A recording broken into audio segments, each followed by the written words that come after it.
This is the first time I'd ever thought about like putting myself out of my own misery. You know what I mean? I was walking from treatment, going over the big bridge coming out of Pascagoula, right where by Ingalls is, and I remember being on top of that bridge and stopping and looking over it and being like, I could just...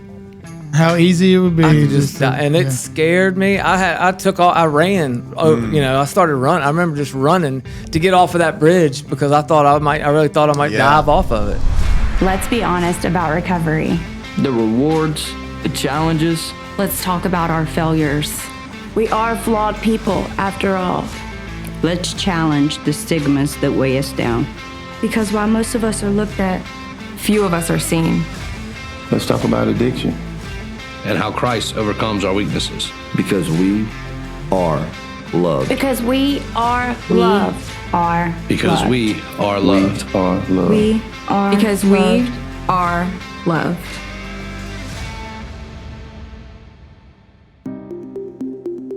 Hello, this is Justin Edwards. I'm from Ocean Springs, Mississippi. I'm here to talk about the last 25 years of my life in addiction and what Jesus has done for me, and this is my story. Hey everybody, welcome back to Jesus Loves Addicts, a show where we talk about really Jesus' working in and around our brokenness on the way to making us whole again. And so today we're happy to have another such story in our guest, Justin Edwards. Thanks for being here, Justin. This is a gentleman who struggled for 20 plus years in his own addiction. He is now on the heels of 2 years sober and clean, and so amen. But not before your addiction took you to a pretty low pinnacle, and I realize that's an oxymoron, but to include the death of somebody close to you to overdose. But it doesn't start there. We always like to kind of get some background and see where things did start. What was home life for you like growing up? Home was, I couldn't ask for better parents. Okay. Mom and Dad were great. We were, always doing something, zero problems there at all. My mom and dad are two wonderful people. Brothers or sisters? I got a little sister. She also went through some problems of her own, and she's come out on top of that as well. So she's been clean now for 6 years. Amen. 6 years, so yeah. Also through faith or different journey? Or? Well, she's into AA, but she's, definitely a believer in God. And she and her husband have a lot going on. They have like 6 sober living houses up in Jackson, Mississippi. So they do a lot to help out with people in recovery. So then you were not introduced to addiction at a young age, and there was neither parent was addicted. There was none of that going on in the home. No. What about your faith? And I know Ross is usually really good about bringing that in early on. But what about your faith? Was that introduced in childhood? Was it a Christian home? Was it a kind of whatever? We when I was real young, we went to church on Sundays. We did that for a while, and then as I got into like my early teen, 12, 13, we just kind of stopped, we just kind of stopped going. It was just, I was into sports and I was always doing stuff, and it was just kind of just went to the side. I did vacation Bible schools and stuff like that when I was young and everything. But it was, a family of believers, but we just weren't into the church too much. Sure. Yeah. I think that's so common, right? And like I said, Ross is always good about bringing this out, but it sounds like, and correct me if I'm wrong, that like most American families now, faith gets in the mix of your upbringing, but it's not really prioritized, right? We check off the Sunday church. Of course, there's vacation Bible school in the summertime to keep the kids busy while no school is going, right? But there's no real prioritizing Christ, right? Jesus. Right. And so that sounds like, I would say so. Okay. Fair enough. Yeah, I can relate. So then if that's the case, you're kind of coming up through the school system, growing up, fairly normal, whatever that term might mean. Where are you introduced to this? Well, I guess, I mean, my mom and dad and a lot of their friends would have parties on the weekends and we would get together and they would be drinking and having a good time. And then, so I saw that, but it wasn't anything that like led me to drinking or using. The main thing for me when I was younger, I was shy. I was a lot shyer than I am now. And it was my way of kind of being a little bit bolder, I guess, and being able to, have confidence. I was a little, insecure, about, some things. And I look back at it now and I'm like, I had this thing where, I didn't like it when people, didn't like me, you know what I mean? And then I was always trying to be the guy joking around and, wanting, breaking the ice with jokes and just trying to get, just wanted to be, liked. I mean, and then, I was 15, 16 years old when I started drinking and smoking weed, and it loosened me up. It got me, to where I felt comfortable being around people, and it was kind of what started, Yeah, that sounds exactly like my teenage years. It was, who's not an awkward teenager, right? I guess some people aren't, but I was. Yeah, for sure. But in my mind, as soon as I equated, when I drink, people like me more, and I don't feel as awkward, right, and shy and nervous. That's a dangerous combo for your brain to be like, definitely. Okay. Yeah. Right, but, it's interesting. I think this is a good time to take note of, and you guys tell me if you think this is true or not. It's not, I hear people, and I know exactly what you mean. I hear people putting it in those terms, that it gave me confidence. But there's a difference between something giving you confidence versus something just taking your inhibition away. And so what happens with drugs and alcohol is it removes our inhibition. But that's very different than confidence, right? Confidence has healthy boundaries to what I do. When my inhibitions are removed, I got a different problem, right? I have no fear. I have no healthy inhibition either. And so that's why we wake up some mornings going, what in the world did I do, right? That wasn't confidence. That was the lack of any kind of boundary to stop me from doing something stupid. Yeah, right? I can relate to that very well. Right. But, to use his words, he wanted people to like him. Sure. And when you're young and drinking, you are automatically in the club. Yeah. Yeah. And you kind of get default people liking you. Yeah. I think that's what you were. Yeah. It was just a confidence thing, really, that just helped me be more bold, helped me, but yeah, I definitely see what you're saying. It's not like I didn't make some bad decisions when I was doing that, but. Yep. Was it an immediate love affair for you? Like when you started drinking and getting high, was that something like, oh, okay? Not immediate. Now down the road when the pain pills came into the picture, that was, it was just like, whoa. But I mean, through high school, I smoked weed and I drank, and back then acid was a big thing, and we, did that. That was a weekend thing. It wasn't like a during the week thing. It was, I smoked a little weed and stuff during the week, but I was wrapped up in sports a lot, and that kept me busy, but I mean, the partying on the weekends was, it was a big deal. That's fairly normal. Like normal, just normal high school stuff, Yeah. I took it a little bit further as, I progressed through high school, and then when I went to college, it ramped up. Do you think that your involvement in sports kind of served as a break a little bit for you? Like, had you not been in sports, do you think it would have moved along a little quicker? Absolutely. Yeah. I mean, sports was, that was my life from when I could walk until, through high school. I mean, what were you playing? Baseball, football, basketball. I mean, I was on the baseball team, football team, played basketball. And, I was pretty, not to toot my own horn, but, I was pretty good in sports, I mean, it was just. But coaches would you couldn't get too wild because they'd find out about it and you'd get in trouble. And, being decent at, sports in school, it helped me, get out of trouble a few times and stuff like that,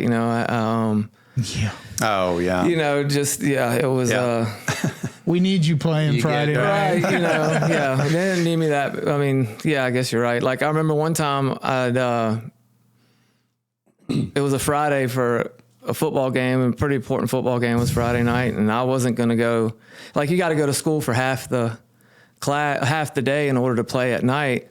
Well, I was going to sleep in half the day and then go in the afternoon. Well, one of the coaches taught driver's ed, and it was like getting close to time for me to be there. And all of a sudden I hear a knock on the door, and he's at my parents' house like, "Hey, can you get your butt to school?" And I was like, I'm going. I said, I'm just taking a little break. But I mean, yeah, it was taking a break.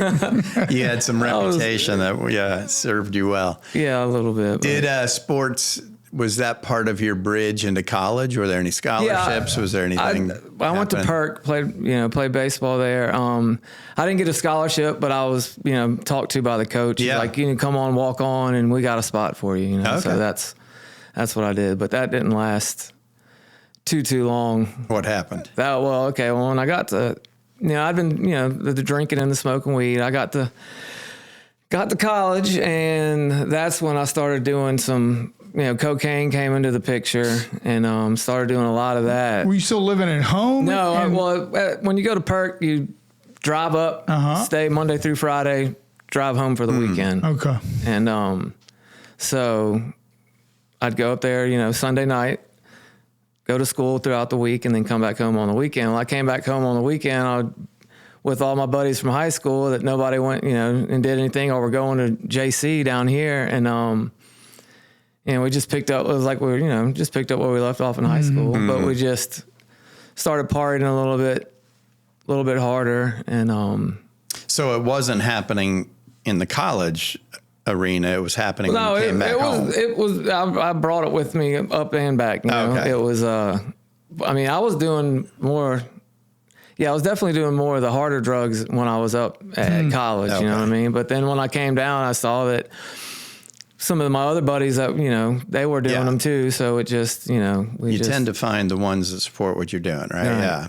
Up in the college atmosphere, was this with teammates or roommates? No, okay. I had a roommate that went to high school with, and he was not a good influence. I can't blame him, but right. we were, doing a lot of the things we did together. I gotcha. And so it literally followed you to and from campus, right? Because he also came. He also came home as well. Yeah. I gotcha. Okay, so what happens? Obviously, this has a part to why this baseball piece there is short term. Is that right? Right. Absolutely. So I began not going to class. Mm-hmm. We had baseball practice at 2:00 in the afternoon, so I would do coke all night, not go to class, go to baseball practice, and that was it, And then when I went to class, it was just, I wasn't paying any attention. Right. And I never really I knew what I was going to, do. I was just there to play baseball, that's what you do after high school. Yeah. You go to college. That was it. Right. Yeah. And I never had much of a drive towards any certain thing. That didn't happen until after I wound up leaving college and got into cooking, and that was something that really interested me. So for you, college was really just a venue to continue to play baseball. Yeah, that's it. Right. Exactly. Yeah, and so yeah, well, I wound up not going to class, and eventually they were like, "Look, hey, we're dropping you from this class and this class," and then my coach found out about it, and he was like, "Well, look, you go down. We're gonna have to let you go." So I got told to leave school, but I could come down to JC, start going to JC, finish out a semester, and is that a community college? Yeah, junior. Yeah, that's all part of Perk is Mississippi Gulf Coast Community College. It's just their campus in Perkinston, Mississippi. Okay. So I was going to come back down, finish off a year at school down here on the coast, and then go back. Well, that never happened. Never happened. Didn't finish school. Got 0 credits for going to college and spent some time in there. But I remember I was to final exams, and was at a friend's house and stayed up all night and did cocaine and didn't go.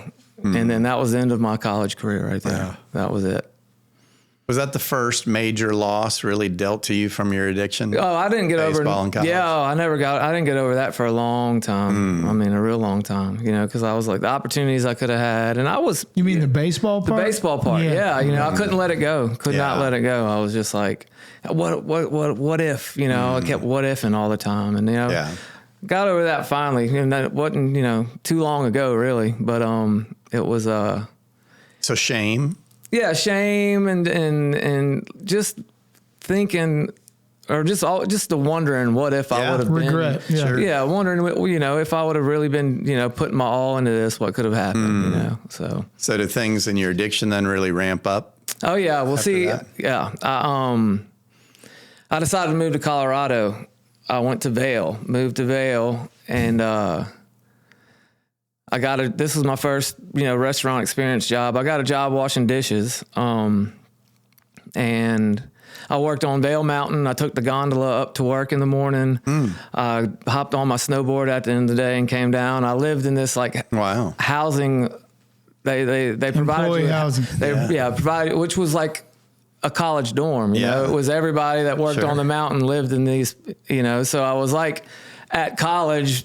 Part of the scene seemed like college, but it was like without the class, which was a plus for me. Ski bum life. Yeah, I got to go to work every day and I want that job now. And I loved it. And then snowboarding, I was athletic, so I was decent at snowboarding, and I got into that, and I stayed up there for about 2 years. And the restaurant that I worked at was one of the only ones that was open on the summers. So I got to work there year round. And the summers up there in Colorado were beautiful. And, but yeah, up there that's when I really started drinking, like drinking, like, drinking at work, drinking before work, and smoked a whole lot of weed. And then that's when I first kind of got introduced to pain pills, is when I was up there. I started eating Lortab sometimes. How did that come about? Was there an injury or just people using them? I hurt my heel, cracked my heel snowboarding, and got a prescription of them. And at first, like a lot of people that get hooked on pain pills, like they made me, I'd eat a couple of them and they make me sick and I'd throw it, And then once I got used to that, they gave me energy. Then they would give you energy. Then they gave me energy. And then, I was just like, all right, this is nice, But then the prescription ran out, and I was like done with it. Yeah. So, but I kept drinking, a lot, and doing, cocaine a lot, smoking weed, and just came home one summer for a month, and just decided to stay home, and I just didn't go back. And that's when I realized, when I got back down here, that everybody in Ocean Springs was, not everybody, but 90% of the people I bump into are popping Lortabs. It was just old friends and this and that. And then, so this was during the opiate epidemic. Well, yeah, this was what year was this? 2000. Okay, so right before Oxy and. Well, that's what it turned into, is the Oxy thing. I mean, I got a job where I was working in a restaurant where I was working like 10, 12-hour days, 5 days a week. And I was, it went from a Lortab in the morning to one at lunch to one at night to 2 in the morning. And then it was like, I was eating like 15 Lortabs a day. I'd eat 5 in the morning, 5 around lunchtime, and then, 5 at night. But I was getting them cheap or buying a bunch of them, so it wasn't being a problem. And I was making pretty good money. And, then, but at what point have you realized that like you have to take them or you get sick? No, see, that's what. Okay, yeah. So I hadn't gone through any days without them for a while, And this about, I'd say 4 or 5 months had went by, and my tolerance just kept going and going and going. It's amazing, isn't it? Yeah, and so I'd hear people talking about being sick, and I'm like, I ain't been sick yet, and they're like, wait till you don't have any. Well, then when I didn't. I was like, man, Jimmy legs at night, not sleeping at all, just the body aches, the stuff that comes with, withdrawal. And when I got a little taste of that, I was like, all right, I'm not going to, I was naive to all of it before it, actually happened to me, And then that's when I rolled into the Oxycontins, this was, about a year later. And that's when, it seemed like they were everywhere, people. Now, was this also by prescription or people giving them to you? I was buying these off the street. Okay. Yeah. And, I associated with a lot of people that had stole prescription pads and going to doctors and this and that. It was wide open back then. Yeah. And it was like people going to 3 or 4 doctors and, it was just, I remember getting into a buddy of mine's truck one time and him opening up the console and it just being like Oxycontin 80s, just full, like grab one, and I'm like, what is going on here? Wow. It was, and so then I started doing that. Then I started helping pay for people's prescriptions, and it was just a cycle of that, for the next 6. This was probably all started when I was around 23, and the next 7 years, 6, 7 years was just that. That was it, barely going a day or so without them. And when I did, it was, it was rough, Were you snorting them? Well, I started off snorting them and was not going to use a needle, was not going to. Then I did. And then it was a different monster then, It was, it was just, It's interesting. That's often one of the lines you hear everybody saying, well, I'll never do that, the shooting part. And then eventually. You do. And then after that, I hate to say it, but you want to shoot everything. Yeah. You do cocaine, you want to shoot it. You do meth, you want to shoot it. It was just, you didn't. It was just, just as much hooked on the needle as you are with the drug, and Very true. Yeah. What do you mean by that? Because I think you're bringing in an interesting part that we don't often talk about, right? I think we get, bar none, and we talk about this, we get addicted to the drug, you get addicted to the effects of that, but there's also an addiction to the ritual, right? Right. And is that what you mean by the needle piece? Yeah. Getting it ready, all that, you know? it's... But the needle adds, it's like a turbo button for any sort of drug. Oh, sure. It's just times 10. And it's just like a multiplier. That. So it's like once you start shooting something, it's just like, well, I wonder if I could shoot that. Yeah. I wonder if I can shoot that. I know exactly what you mean. It got bad, Getting there quicker, but the ritual part of it is a piece that we don't often get to hear about and talk about, because it is so true. Like, you do hear people getting addicted to the chaos of the lifestyle, but part of that is, right? It's almost like, I don't know. I don't even know why this flashed in my head, and most people won't get this, but it's almost like, when people, those old fashioned razors, people will get into that. And then there's the whole ritual of foaming and all this kind of silliness, but that kind of ritual of what it takes to prep something. And then, and again, I'm not trying to glorify this, but it's an interesting part of the addiction, right? Well, it's like, the opiate withdrawal is definitely physical, but there's a mental aspect to it too. Yeah. Like, you could be sick and get uphill and start getting it ready and then start feeling better before you do the drug, just or like, as soon as your dealer calls and says, or it's in your hand, or you already feel 100% better. Right. It's like, things just change. Yeah. Interesting. So, are you dealing at this point? No, I never really saw. Never got into that. No, I just. Here and there, I might a little, like, I would never call myself a dealer. Okay. I might pick something up for somebody and make some money off of them or something like that. But I was doing too many drugs to be. So how were you supporting? You were able to maintain a restaurant job? I was getting like cash advances through work and, so you never lost your job to this? Oh yeah. I've lost probably about 20 jobs because this is, it was all bad before a certain point, but there's a point to where it gets, real bad. But,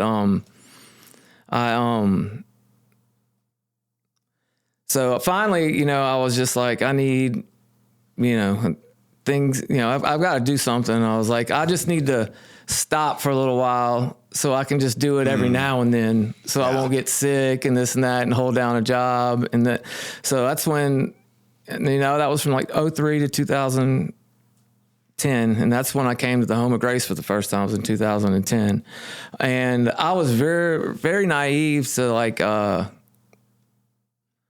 to addiction and like what it does to you and science. How bad it can really get. And then I'm seeing people that are like, I've been to treatment 10 times, and I'm like, there's no way. I was like, this is it, this is turns out I wound up going to treatment about 10 times. But I hadn't ever gotten into, too much trouble or anything like that. What was the thing that brought you to Home of Grace in 2010? What tripped that thing in your head that I got to do something? That was my parents are the ones that got me, Okay. It was somebody else's overwhelming concern for you. More that than anything. And my girlfriend at the time, me and her were in it together. She was going to go to treatment. I was, okay, let's go to get, she went somewhere. I went somewhere. Did 90 days in treatment, got high the day that I got out.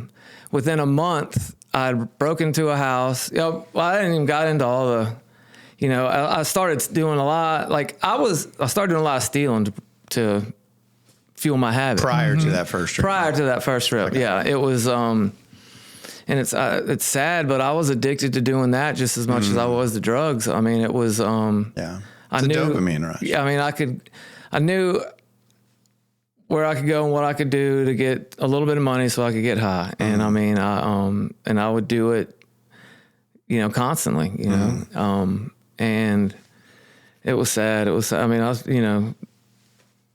and then, taking stuff from the ones that I love, like go there first thinking like, well, if they catch me, I can't get in that much trouble. I mean, they're my mom and dad and my sister and blah, on and on. But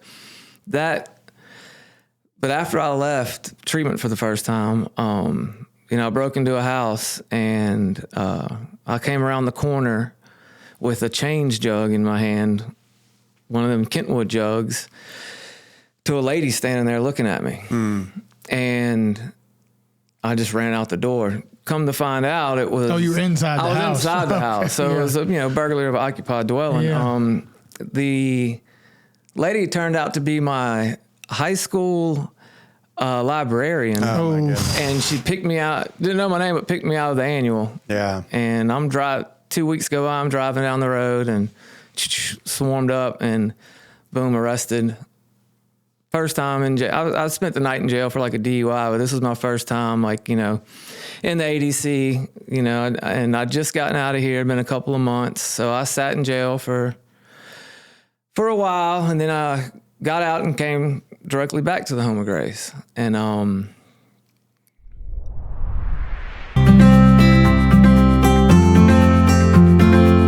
I'd like to take a moment to recognize a major podcast sponsor. Today's episode is brought to you by America's Thrift Stores, your go-to option for decluttering and giving back. If you have a closet bursting at the seams or a garage that's seen better days, we've got the perfect solution for you. That's right. America's Thrift Stores makes it easy to clear out the clutter and make a positive impact in your community. Whether you're cleaning out your wardrobe, downsizing your living space, or just looking to give back, America's Thrift Stores has you covered. And here's the best part. You've got options. Schedule a hassle-free home pickup, drop off your items at one of their convenient donation sites, or swing by an America's Thrift Store to donate in person. No matter which way you choose, you're making a difference. Absolutely. Every donation you make to America's Thrift Stores directly benefits charities in your area, such as the Home of Grace and other fantastic organizations dedicated to helping those in need. For example, donations made to America's Thrift Stores in southern Mississippi help the Home of Grace provide support and assistance to individuals facing drug and alcohol addiction. Your contributions make a real impact on their mission to provide freedom from addiction through Christ-centered recovery. So not only are you decluttering your life, but you're also helping build a stronger and more supportive community. It's truly a double blessing. So what are you waiting for? Clean out that closet, clear out that garage, and make a positive difference in your community by donating to America's Thrift Stores. Visit America's Thrift Stores online to schedule a home pickup, locate a donation site near you, or get directions to one of their store locations. America's Thrift Stores, where giving back never goes out of style.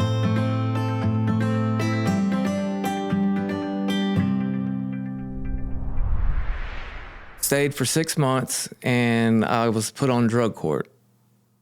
And that was a mess in itself, because, I mean, all I was trying to do was sneak and slide around everything that I could. It was, and I wound up being on drug court for 5 years. And that's as long as you can be on drug court. After 5 years, they're usually like, we're just going to give you your time, and that's it. And so towards the end, like, you know, I went through drug court, going in jail for 30 days, coming out, and in jail for 60 days, coming out, in jail for 90 days, coming out. Then finally they sent me to prison. I went and did the RID program at Greene County Prison.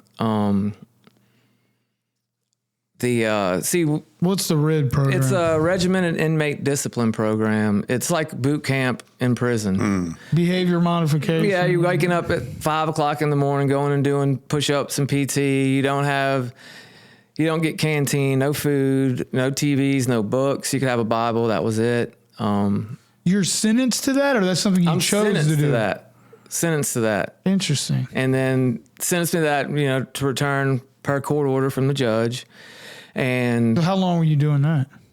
I was gone for about a year. I was in county jail for 6 months, and then prison in Greene County for 6 months. Yeah. Came back, they reinstated me on the drug court. So then I was like, all right, I got to get it together. And that's when I found out that, you know, people were shooting Dilaudid up on drug court. They had a half-life real short. You could do them at noon one day and pass the drug test at noon the next day. So then I'm on drug court, strung out on Dilaudids. And then they started doing drug tests at noon and 7 o'clock at night. I mean, it was a call in. So then I rolled into, that's when Kratom came out. When people started doing Kratom. They didn't have a drug test for Kratom. So, you know, I'm just trying to do something, you know what I mean? Like I was just, you know, I was a drug addict at the time. And anyway, I got through, I started doing the Kratom, was able to get through, you know, drug court, but I was doing Kratom the whole time I was on it. And finished drug court, and straight back off to the races, shooting up pain pills again. I mean, just like that. And what year was this? 2015. So by 2016, Roxy's. By 2016, I'm back in treatment again. I went to the Haven House in Oxford, Mississippi. Okay. And I decided, you know, about 20 days in, I wanted to do their secondary program. So I did the secondary program and decided to stay in Oxford. So this, so I did, went down to the square in Oxford and got a good job at a place called Tallahatchie Gourmet. And when you left there, were you intending this time to stay clean? I was. Yeah. Okay. And, was this the first treatment that's true of? Yes, absolutely. That would probably, definitely the first one. Okay. And got a job on the square. Got an apartment with a guy that I was in treatment with, which 2 guys I was in treatment with. So within, 2 weeks, one of them's drunk, and then it's always tricky. And then a little bit after that, the other one's smoking crack. Next thing you know, I'm getting drunk, smoking crack too. And, and then they both moved out, and I was in a apartment complex that you rented the room. So I had a 4-bedroom apartment. And I was the only one in there. And they never moved anybody in for a long time. But I decided, I was like, all right, this isn't, how I want things to be. I wasn't so far into all that I was going to go through withdrawals or anything. And I started going to some AA meetings. Before you're too far, let me ask you a question, because so far, what seems to be bringing you back to using are the people you're hanging out with, no doubt, but it always seems to be people outside of your line of work. And I'm very curious because your line of work, as good as it is, right? Restaurant business is great. I'm glad they're out there, but also tends to be really tricky if you're an addict because there's so much use that goes.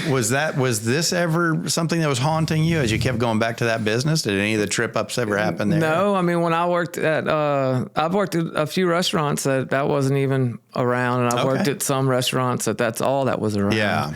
Tallahatchie Gourmet was owned by a lady, nice lady with a family, kind of a family business, and everybody in there was, nobody was doing any drugs in there, you know what I mean? It was casual drinkers, and, that was it. It doesn't matter where I go, or, I'm going to bump into something, and I'm going to more than likely do it because I'm not in any type of recovery, have no relationship with God whatsoever. So it's just, it was just a cycle of that, but, while I was in Oxford, I met someone, Jill, and me and her, we got together and we got clean together, and we stayed clean together for about a year and a half. And it was really good. It was the first time I'd been with anybody, had any relationship with a girl where I wasn't using, neither one of us were using. And then as she went, I went, and vice versa. And I started, after a year and a half, drinking a little bit again. And then she joined in, and then the next thing you know, this girl that she works with has some meth, and then we start doing that, and then it doesn't take long. And then I'm strung out on meth. 2 months after that, no job, neither one of us have a job, neither one of us have anything.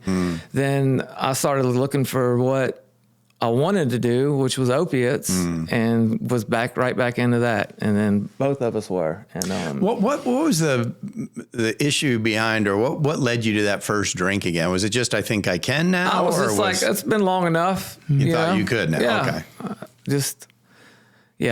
Okay. That's really what it was. I was like, it's been a year and a half. I was like, I can just have a drink on the weekends. Yeah. And, when I never thought I was going to be have to be a guy that has to wake up in the morning to slam a half a pint of vodka to get moving. And it was disgusting. Yeah. I was a mess. I was obnoxious. And, I don't even know how anybody put up with me, really, to be honest with you, especially Jill. And, so as that's going along, we just continued to use, and everything started to crumble. I'd bought a home. And this is in Oxford? This is in Oxford. Yeah. I had bought a home right after Katrina.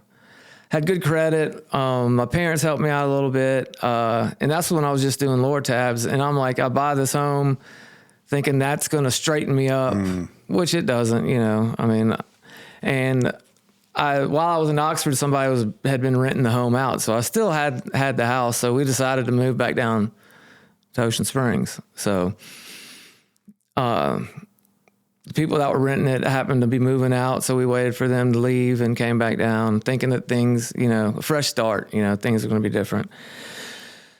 But they weren't.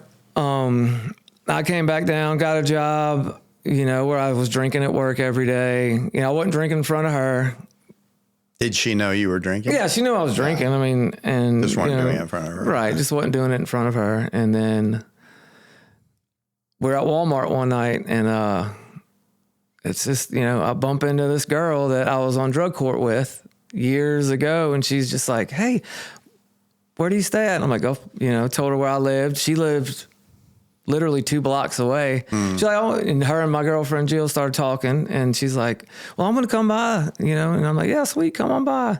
She comes by, and has a big bag of meth, and boom, off to the races again. Your girlfriend as well? Yeah, both of us. Yeah. And then this is when it started getting really, really bad. I'm drinking every day, doing meth. We started, taking Kratom too. I just wasn't going out and stealing stuff like I used to, to get the opiates because they were just expensive, and the Kratom was satisfying enough for that. But I was, drunk and high the whole time. Right. So, but my drinking got like very, very bad. I kept trying to get jobs. I'd stay at a job for 2 weeks and I'd be drunk at work and they'd fire me, or I'd be drunk at work being like, oh, these people don't know what they're doing. Yeah. I don't need that, and then I would leave, I went through like probably 10 jobs in like a 6-month span.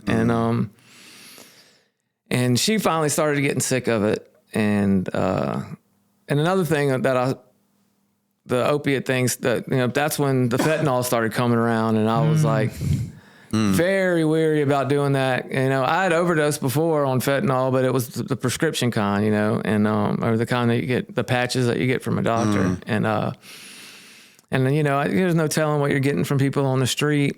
But anyway, so I left, she finally had enough. She's like, I'm not leaving you. I'm going to Massachusetts, and you need to get it together. So I go to treatment at the Stevens Center, and I stayed about 10 days, and this was in 2020. I stayed about 10 days, and they shut down for a little COVID thing, and like I'd been there for 10 days when this happened. About a week went by of us doing nothing, and I'm like, I'm leaving. Nobody come get me. So I'm in Pascagoula. I was like, I'm walking home. I walked out of treatment, had my stuff with me, hid it in the woods, and start walking from Ocean Springs. Walking to Ocean Springs. And this is the first time I'd ever thought about putting myself out of my own misery. You know what I mean? I was walking from treatment, going over the big bridge coming out of Pascagoula, right where by Ingalls is. And I remember being on top of that bridge and stopping and looking over it and being like, I could just, how easy it would be. It scared me. I ran, I started running. I remember just running to get off of that bridge because I really thought I might dive off of it. Yeah. And I get down it and I'm like, I'm shaking and oh man, it was crazy. And I got about another half a mile down the road and my dad comes riding by and scoops me up. He's like, I couldn't let you, walk all the way. And, so, all that happened. Can I go ahead, pause you right there just for a second? Because I don't know, that there's something about that strikes me. I don't know if you can speak to this anymore, but this idea of running off that bridge because you're afraid that you might actually do something that has come up for you, but there's a side of you that doesn't want to do it. There's just such a picture of the possession of addiction, that it takes over, that you have this knowledge that I have already done so many things I didn't want to do, that this becomes a possibility and I need to get the heck off this bridge. Right. I mean, it just possesses you. I mean, is that? No, I mean, it, like I said, like the feeling, this overwhelm, of being like, this could be all over right now.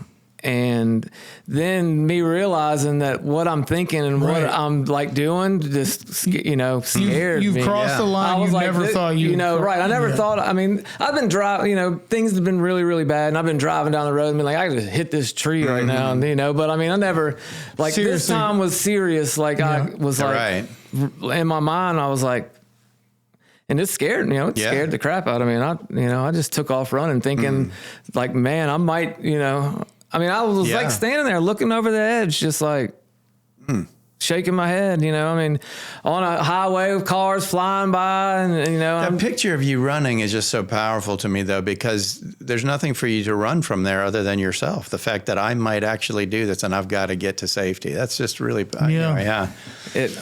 was, and it scared, it scared me. And, but so later Dad on, picks you up. Yeah. Dad picks me up. I go back to my, he drops me off at my house. He's like, all right, go inside. Left my he had my keys in my truck. My house key was on it, so he threw it to me, and then he left for a minute, and I hopped in the truck straight to the liquor store, and I'm back at it again, and Jill, I'd been talking to her, and she was like, I've been telling her I'm doing fine. I make sure when I talk to her, I haven't been drinking too much, so I'm not like, and so she's like, oh, I'm coming back. I need, and I'm like, all right, cool. So I go get her, and I go pick her up. I got a buzz, and she's just like, but this girl, like, you drove to Massachusetts or to the airport? She flew to Gulfport. I went and picked her up, and she got back. She knew that, I'd been drinking a little bit, but I wasn't like sloppy all the time again. I was just, it was just to get by, like, cause usually I would be by noon, I'd be wasted and I'd be asleep, passed out, wake up at 4:00 in the afternoon, start drinking again, and, when she came back, I tamed it down a lot, and, but I was doing it for her. I wasn't doing it for myself. Right. Or, it was, and that only lasts so long. And it did, it lasted for, a little while. And she got fed up again. And she's like, look, I'm leaving again. She's like, I am not. She's like, you need to go somewhere and get some help. She's like, I'm not coming back until you do. And I'm like, all right. She has family there. Her mom's up there and her daughter's up there. So my mom comes to my house and picks her up and brings her to the airport, and she leaves. And I'd gotten a job somehow, and it was about a week went by, and I was at work, and I had me some vodka out in the truck, and my phone was out there, and I went out to my truck, take a couple swigs of vodka, and grabbed my phone, and I had like 4 missed calls from her mom. And I called her back, and I was just like, hey, what's going on? And she was, upset. She was crying, and she's like, Justin, I'm sorry to tell you, she's gone. I found her in the bathroom this morning.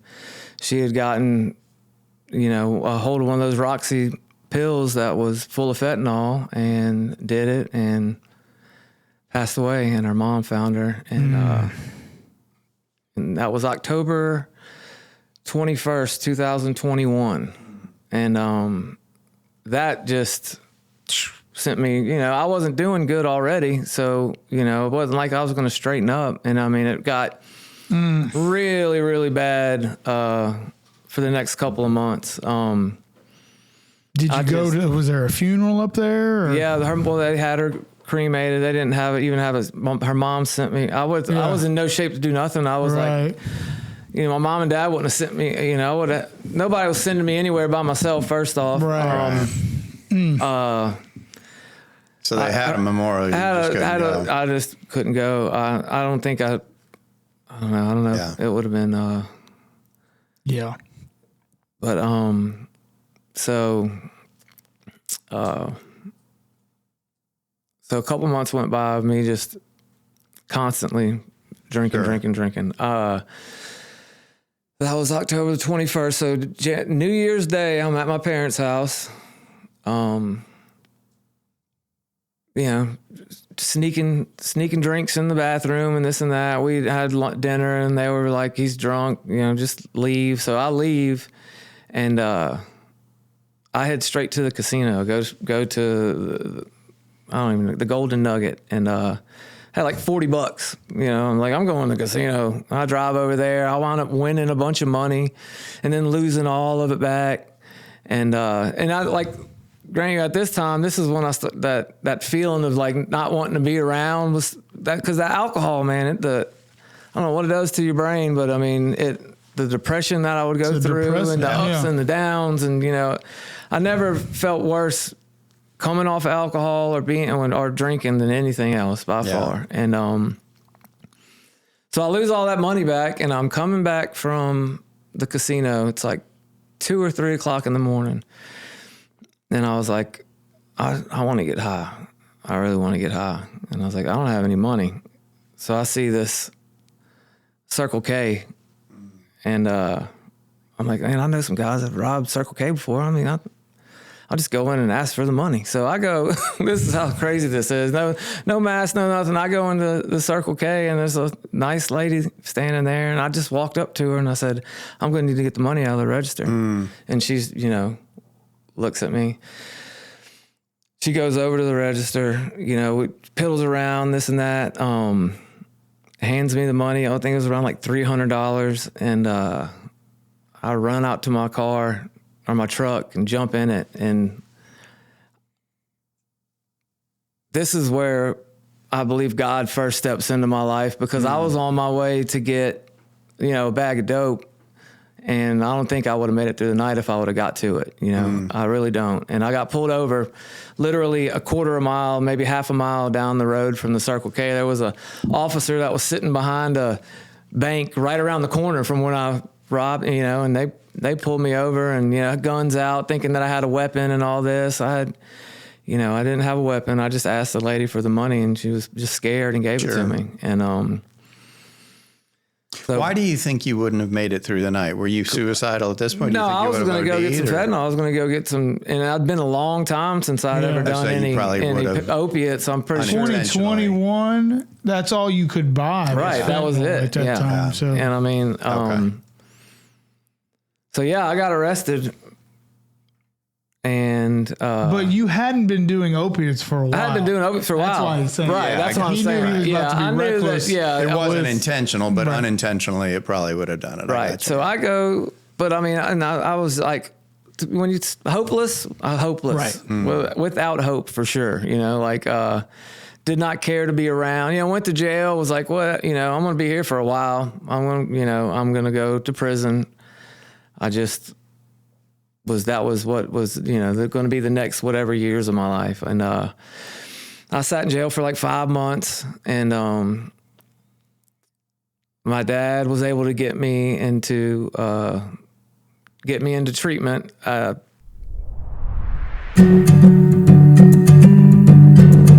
Before we go any further, let's take a minute to address the man or the woman listening to today's episode and wishing for a better life. Or maybe addiction has completely overtaken a family member or a friend. You are not alone. As you may know, the Jesus Loves Addicts podcast is produced by the Home of Grace, a Christ-centered addiction recovery program in South Mississippi with over 60 years of experience. The Home of Grace has residential programs ranging from 30 days to 12 months.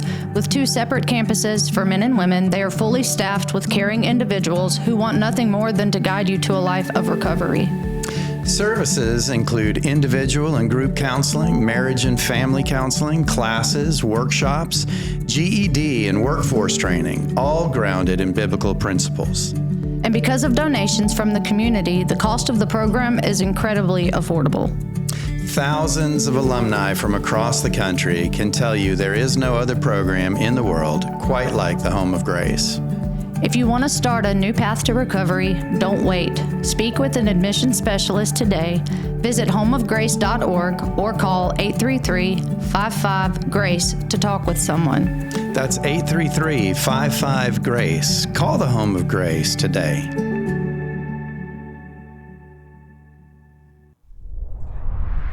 I had no intent of stopping and doing any drugs or drinking alcohol. This was a means to just get out of jail. So I go to this treatment center, and I go through the motions, 30 days. They send me to the 60-day part.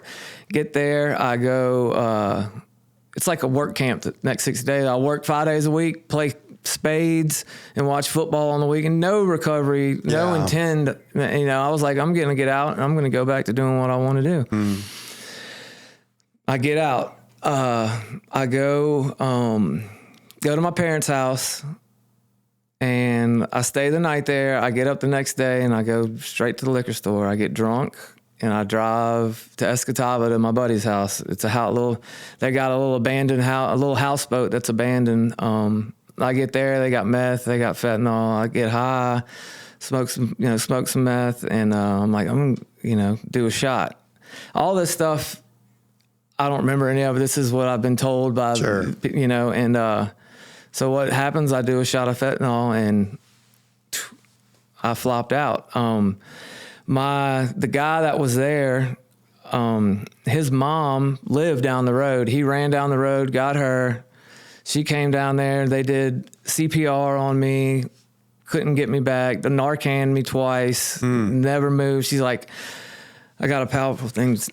Anyway, and they left me laying on the floor in that houseboat with my ID on my chest and went down the street and called 911. Oh, wow. And ambulance came. They got me. They got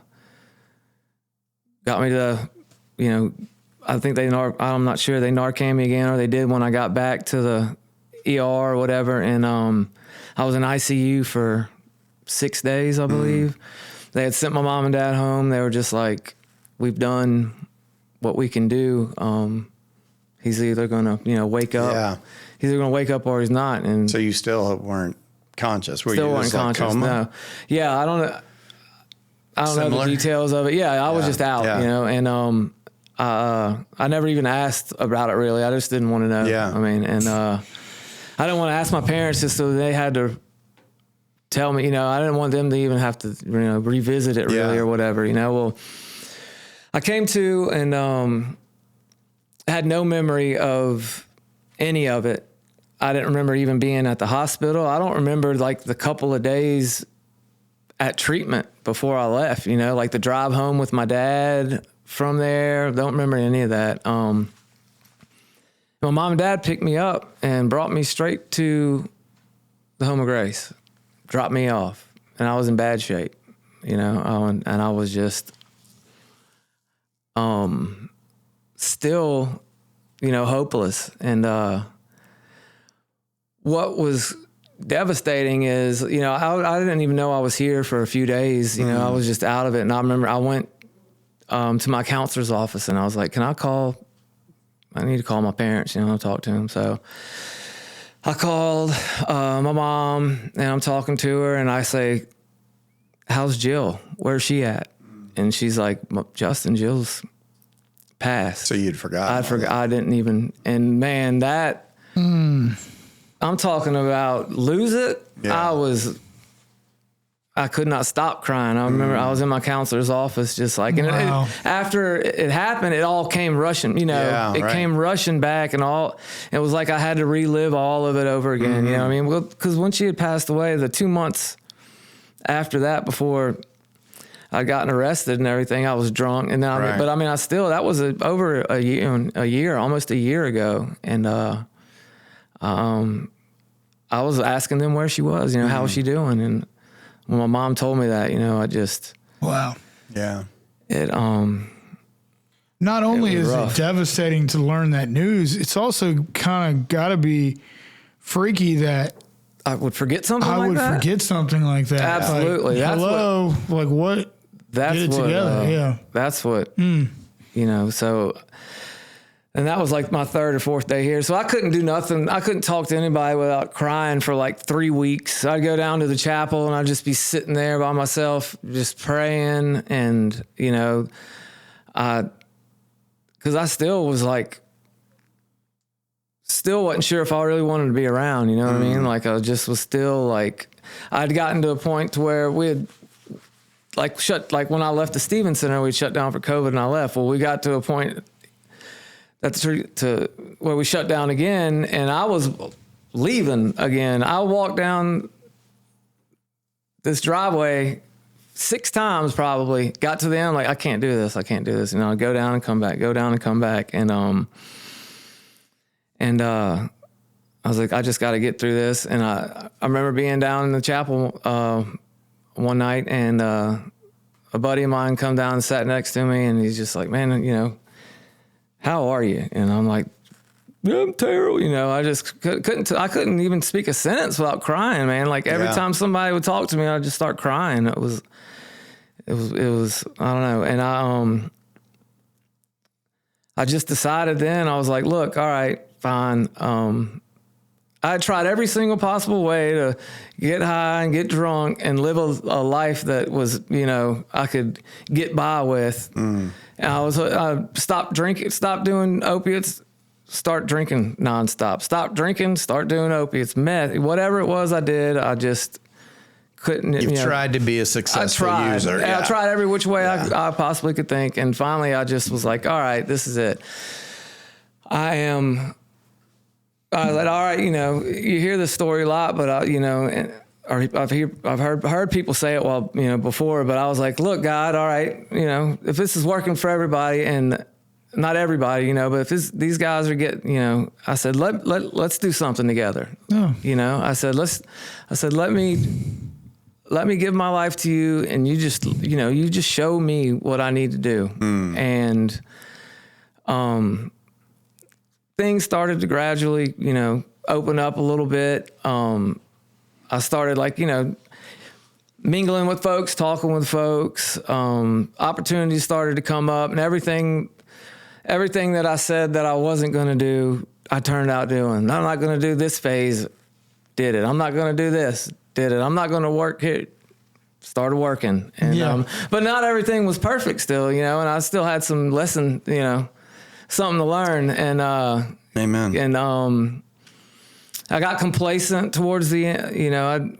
I'd been in treatment for 15 months, and I got some freedom, and I was like, I went to go pick up some pizzas for everybody, and I'd done this 10 times before by myself, and go to pick the pizzas up, and I ride by, and then just that day, the liquor store caught my eye, and I went, I could probably get away with this. And I'm a firm, you want to give your life to God and think you can get away with something?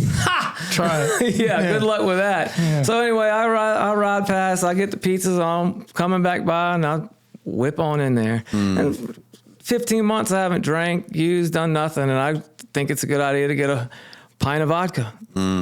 So I pretty much downed the whole pint, and then get back thinking that I'm not that bad, and I'm bad. I'm like, I got to get out of here. I got to go hide, and it was too late. This was in the treatment program. Yeah, it was too late. I got down to my room, got in the shower. Next thing you know, I hear the door open up, and it's the guys in charge coming in, and they walk in with a cup, and they're like, we need you to pee in this. I said, there's no need. I was like, y'all know. I said, I drank today. And they're like, why? And I'm like, I don't know. I don't. Yeah. I really don't. I can't put my finger on it, but it boils down to I just thought I could get away with it. I really, thought I could. And it kicked me out. So here I am back at my house.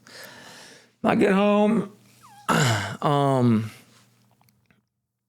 like, still have this court situation all over my head. And, I was like, there's a bar quarter mile from my house, maybe. So I decided to walk down to this bar, and I walked down there, and I got plastered. I don't even remember coming home. I don't remember walking back to my house. I don't remember what happened. I woke up. I had like $100 worth of food that I'd walked home with from there, all over my house. Tacos in my bathtub, crazy crap. And I'm sitting there on my couch, and I'm just like, this is not what I want. This is not what I want. I do not want this. This is, and thank God the treatment center accepted me, back into the program. And that's really when things, for me, it humbled me so much, and it just made me realize, seeing my parents, they've been hurt before, and I think before at some points they just expected me to, mess up again. But this time, it'd been 15 months. I'd been, doing, I'm not going to say everything I was supposed to, right. Obviously, because, I had a hiccup, but, anyway, I came back into the program, and I was like, all right, I was praying, and I said, I'm going to do everything they tell me to do. I'm not going to complain. And it was something that I was in a class actually with Ross, and he said, we've got this opportunity, but where do we deserve to be? And that one little thing changed, like hearing that and then me putting it into perspective, like, where do I deserve? You know, I should either be dead or in prison right now. Yeah.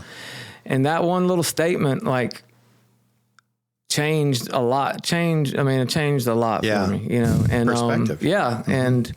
And whenever I would get, you know, upset or, you know, anything, I would be like, you know, where do I deserve to be? Where do I deserve to be? You know, and that little statement helped me through a lot. I mean, a lot of stuff. And then that's when I was in the program with guys that the guys that were in my room were all guys that I knew. We had all been through the program before.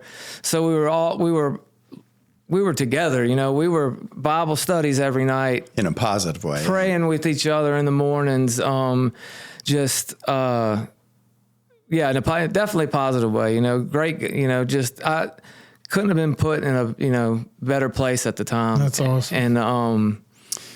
And it just, you know, this is how good God is. Like everything that I had before I screwed up was right there for me to have again. I just had to be obedient, just follow. And I did, like I said, I tried to be a positive example. I worked hard, you know, that's all. I did the things that I knew I could do. Showed up on time, worked hard, tried to be a positive influence to guys, shared with them what happened with me and, you know, what led me up to it. And since then, you know, here it is 2 years later and I'm...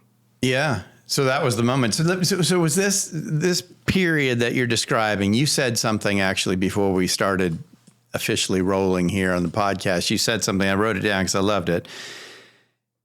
You said prior to getting it, you had been focusing on being off drugs and alcohol. Like that was your focus. I just need to be off drugs and alcohol. But you said, I didn't realize that it was about so much. It was about relationship with Jesus. So the way I heard that is that, and I often teach it this way, is that sobriety is the act of subtraction. That's getting rid of the drugs and the alcohol. But recovery is an act of addition. That's where we start acting on the positives. That's where we start bringing in the relationship with Jesus, doing the right things, being the leader, being what all the things you're talking about now. Is this where that started to click for you? Absolutely. Yeah. It was like I said, I started looking at people differently, like maybe what they're going through and tried to relate, you know, myself to them when I started to realize that it wasn't just getting off of drugs and alcohol. Right. I mean, that was just part of, you know, my problems. I was very sarcastic to folks all the time, which I still have flare-ups with that on occasion, but you know, I started to put myself in other people's shoes. You know, some people don't. Being sarcastic with your buddies one thing, but being sarcastic with somebody that just doesn't know you, you come off as a butt. You know what I mean? And I never saw that before. You know what I mean? And you know, that's one thing God helped me with, and still Sounds is. like you're becoming compassionate. Yeah. You know, I do care about. You know, I do care. I care about. You know, I care about people. I do. I care about their well-being, and I care about their salvation. I care about their recovery. 'Cause I know I've lost a lot of friends through addiction, and the ones that I haven't lost, you know, a bunch of them are in prison. Yeah. And I was afforded this opportunity, and I used to take these things for granted, and I'm just thankful, very, very thankful to be in the situation that I'm at and not, you know, where I deserve to be.